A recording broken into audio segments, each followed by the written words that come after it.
Hi, my name's Omi Daryani. I'm the Senior Brand Manager for the EverQuest franchise. Welcome to the Roundtable. With me today is lead game designer Darren McPherson. Hello.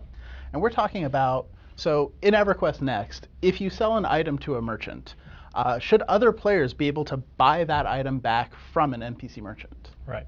And so a lot of the answers we saw, a lot of the responses were like, well, this worked really well in classic EverQuest. So why did classic EverQuest have this as a feature? You know, it was certainly fun to be able to go into the newbie yard, to be able to buy those rough hides that the newbies would inadvertently sell. They didn't know the value of them. As a crafter, you definitely needed those. There wasn't a lot of advanced or commonplace now mechanisms for selling things. Yeah, like auction houses or that kind of thing. Like they just hadn't been invented as concepts yet. And so this was a good way to facilitate trade, if you couldn't find someone around. Right.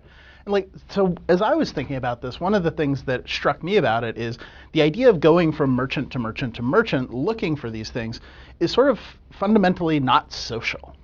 Right. And one of our big emphases are on player-to-player interaction, and having buying and selling between players is a major source of player interaction.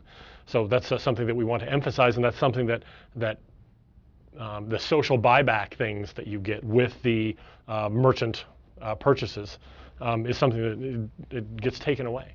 Yeah, and so one of the other things that has come up a few times, and we did a live stream fairly recently where item durability came up, and people started talking about economic sinks. Right. And I think this is a really important part of this discussion. Can you explain for someone who may not know sort of how an MMO economy works and what a sink is?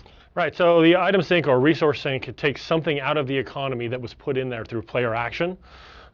Typically things like when I do a quest or when I loot an NPC, I get an item.